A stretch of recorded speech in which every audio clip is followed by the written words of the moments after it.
एक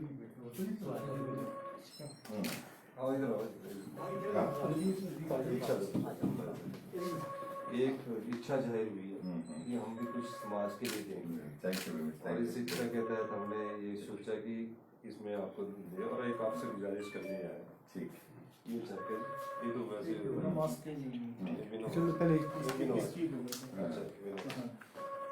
मास्क के भी कर लेते हैं। हाँ, एक minute.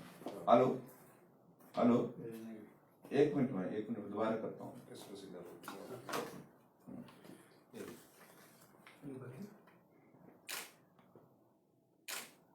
Thank you sir, thank you very much. ये मुझे इसके साथ आपको चेक हो ये भी देना पड़ता है ऐसे? असली तो ये है। और तो नहीं, मैं आता हूँ।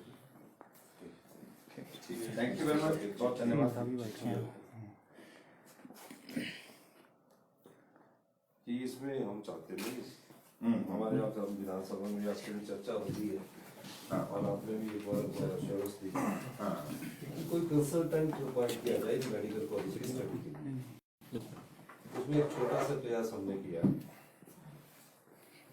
आप कोई भी अगर जांच के रोगों की जांच की अगर मशीन जरूर रखनी है, डायग्नोस्टिक कोई चीज़ करनी है, किस मेडिकल को लेटेस्ट टेक्नोलॉजी 20-20 साल पुराने सिटी स्कैन है और जो सॉल्ट वगैरह है वो 10-10 साल पुराने हैं।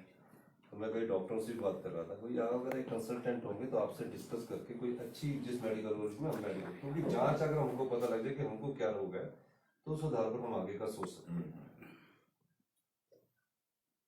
इसलिए मैंने गुजारिश की है कि जागरूक करने का, इससे कंसल्टेंट तो फाइंड नहीं होगा लेकिन एक प्रयास किया गया। ठीक है,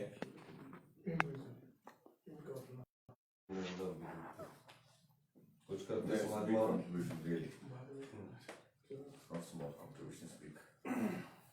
और सुनाओ कैसे? ठीक है, ठीक, ये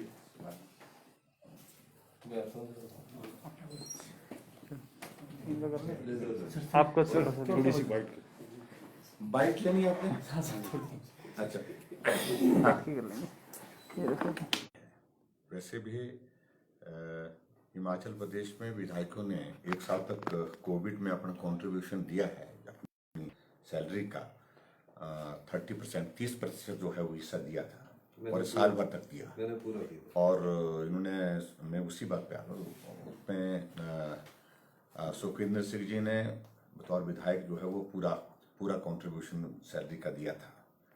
और आज फिर से, क्योंकि कोविड की सारी सिचुएशन अभी तक भी हमारे सामने है चुनौती के रूप में, ऐसे में 11 लाख रुपए का इन्हें एक बहुत बड़ा एक साइजेबल कंट्रीब्यूशन जिसको मैं कह सकता हूँ उनने व्यक्तिगत रूप से दिया है।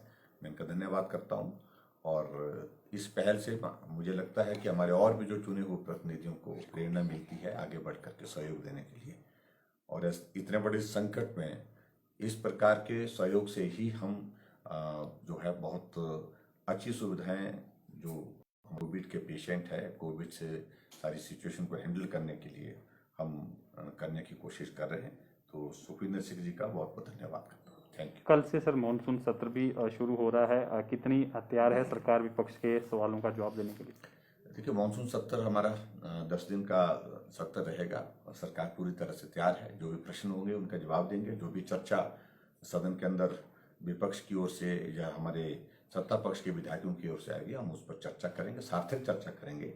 और सबसे बड़ी बात है कि लोकतांत्रिक व्यवस्था में ये एक हमारी खूबसूरती है कि हम एक दूसरे के पक्ष को बारीकी से जाने, खामियां कहीं अगर हैं उनको सुधार करने के लिए कहाँ गुंजाइश निकल सकती है, सुधार करने के लिए कहाँ कैसे गुंजाइश निकाल सकते हैं, उसके लिए मिल करके काम करें सुझाव की दृष्टि से भी। और उसके साथ साथ में जहाँ जो बातें विपक्ष की ओर से आएंगी उन सारी बातों का संज्ञान लेकर के जो भी उचित जवाब उसका होगा वो दिया जाएगा। सर, एक नुकसान भी हो रहा है सर, लाहौल स्पीति का दौरा करके आप आए हैं सर, क्या स्थिति है वहाँ की?